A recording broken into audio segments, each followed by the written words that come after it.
Hey, it's Dave Brown here, host of Now with Dave Brown on AMI. Check out this latest highlight from the show. We have been speaking extensively about National Disability Employment Awareness Month on the show. In fact, we'll be talking about some events around Halifax in about an hour with Ryan Delahanty.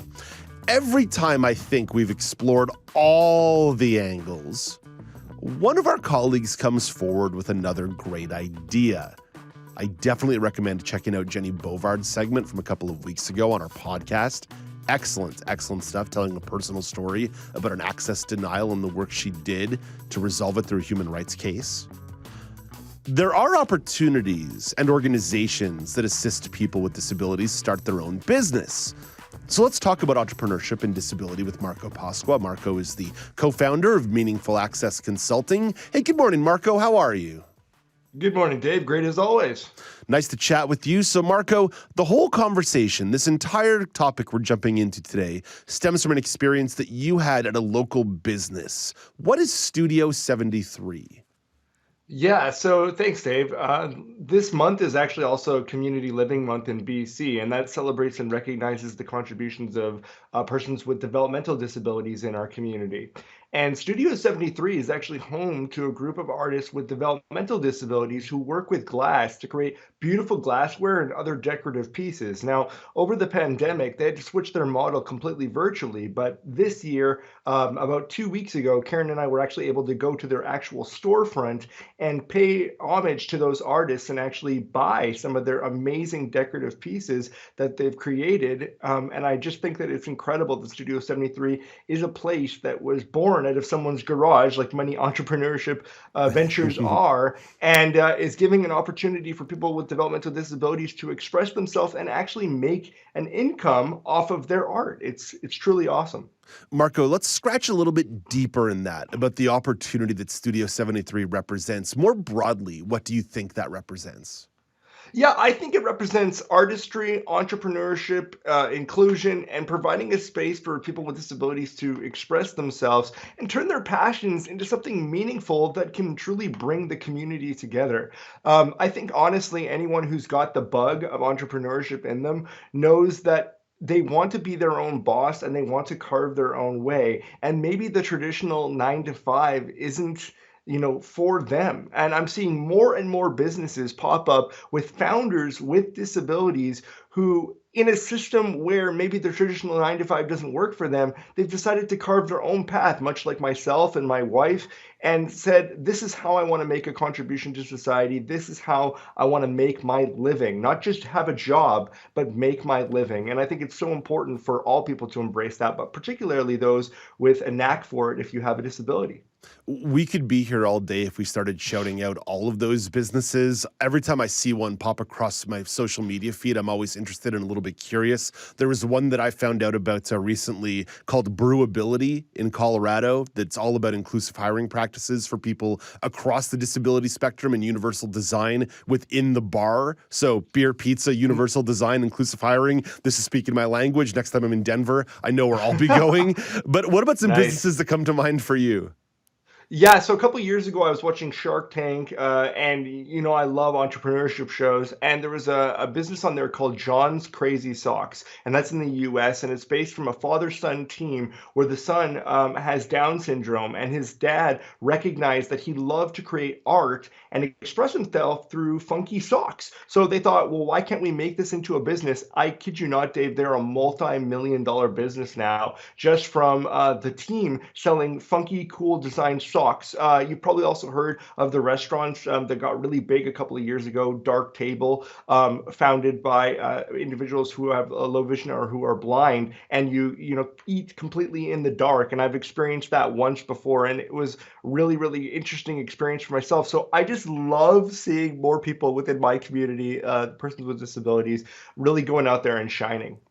Marco, how do you feel entrepreneurship factors into the inclusive employment landscape? Yeah, I really think that entrepreneurship is that opportunity where, as I said, the traditional 9 to 5 doesn't really cut it for people. And I think that there's a real opportunity for if you have had barriers to employment, if there has been systematic things that have still created an issue, or you're having challenges opening the eyes of potential employers, entrepreneurship is a way for you to show them exactly what you're made of and do it in your own way. And so I think the supporting of inclusion and persons with disabilities can only continue to happen as we create these conversations, but also show people that it's not about accommodating to our disabilities. It's giving us the opportunity to show you what abilities we truly do have. And I mean, I feel like that's my role every single day with what we Mm. do with meaningful access consulting and all the things that I do as a speaker. So I just encourage more and more people to explore the opportunities that might be available for them, even if they'd never considered entrepreneurship before. As you mentioned, you've been going down this road for a long, long time. Even before you founded Meaningful Access Consulting, you've been working for True. yourself forever. What should Yeah. somebody know before they start their own business, before they decide to work for It's themselves? Yeah, well, first and foremost, it's not easy. It's not like most of this is a turnkey situation where you just get going. You have to let it really invoke something. It has to come from a place of passion. I know when I started my business, when the first year was the most difficult year, I'm a people person, so working out of a home office was extremely challenging for me, just to be around my only four walls and my ceiling and no social interaction with coworkers, for example. This is pre-pandemic. So nobody was really, I wasn't used to being at home. This was almost 10 years ago. And so I found that what really helped me was to go to a local coffee shop, go to a Tim Hortons, just hear the hustle and bustle of people walking by me and seeing people socially interact really helped me to get into the mindset of like, okay, I'm here, I'm in my community, I'm getting things going. You don't have to have all of the answers. Get a good accountant, get good people on your team that can support you with the things that maybe you're not the strongest in. But really, as I said, Dave, it's got to come from a place of passion. That's really where you're seeing the most successful entrepreneurs. I would say 95% of entrepreneurs fail within their first year of business. So if you Mm. can make it over that 1 year hump, you can do some incredible things. I definitely want to echo that component of passion. I do not work for myself, but a lot of what I do is about self-starting. And if I didn't love what I do every day, this would be a very, very difficult job. And I can certainly say that my friends in the entrepreneurship world, the ones who are successful and happy with their lives are the ones who have great passion for what they do. So many times the business came after the passion. They found something they Yes. loved to do and figured out the business afterwards, and then built it for years and years and years. I think about my cousin who started a small martial arts gym in Montreal. Now he owns a couple. I mean, he works his tail off like 18, 20 hours a day, training, Yes. working, traveling. But the fact is, it all came from the fact I love doing this every day. 100%, Dave. And I got to be honest, like somebody was crazy years ago when they decided to throw a mic in a 9 year old's hand, my hand, and say, hey, do you have something interesting to say? And I realized that maybe this is something that I could use as a tool for good, is use my voice. And I've been able to take that passion for speaking and lighting a fire in people into a real business that not only is now supporting myself, but my wife is now part of my team in a full-time capacity. And it's rubbing off of my daughter, I should say. I was saying to the producers before we went live that my daughter Stella, who I've talked about on the show before, she's only 19 months. She doesn't watch cartoons or Coco Melon or anything like this. I'm kidding. I'm not kidding you when I tell you her favorite shows are Dragon's Den, Shark Tank, Master Chef, and American Ninja Warrior. So she is influenced by the things she sees around our home about physical activity, about entrepreneurship. And at 19 months, she's already talking about cost of goods sold and your unique selling proposition. And it's crazy for me that that's, part of her lexicon, I guess we'll say. All right, so 18 years from now, we'll find her in some MBA program, some excellent MBA program, maybe a Harvard Business School or somewhere else. Marco, as you pointed out, you literally just launched a new business. Like within the last couple of months, launched a new business. But I've been asking people this all month long whenever we're talking about employment and disability, especially inside the entrepreneurship context.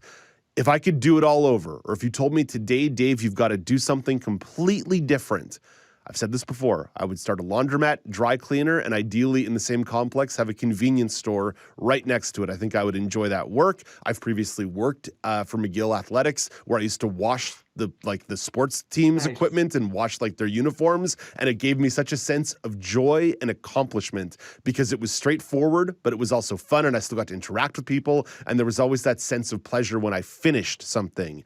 What would you do? Wow. Well, so I've been involved for years also as an actor, but outside of the acting industry, Dave, I don't know if you know this about me, but I'm an avid poker player. So I actually, before launching my business officially 10 years ago, my initial business, I wanted to pursue being a professional poker player. But Karen, my wife, she talked me out of it due to the volatility of those types of stakes and games and things like this. But I'm actually very good. I've won my way onto the captain's table when I've gone on a cruise ship. Every single time I've gone on a cruise ship, I've won my way onto the captain's table, which is the final tournament table when you play poker on a cruise ship. And I just love poker, so I probably would pursue professional poker. Okay, note to self: Marco's invitation to my Sunday night poker game lost in the mail. Not going to show up to Marco's house. Marco, thank you for this. It's always a pleasure chatting. Thanks, Dave. And I really love that we were able to delve into the topic of entrepreneurship. It means a lot to me. Yeah, I would say it was definitely a pocket aces kind of a topic for sure. That's Marco Pasqua, a former aspiring professional poker player, but now the co-founder of Meaningful Access Consulting. Do you want to dive into more conversations like this? Watch Now with Dave Brown weekdays at 9 a.m. Eastern on AMI-TV or download the podcasts wherever you listen.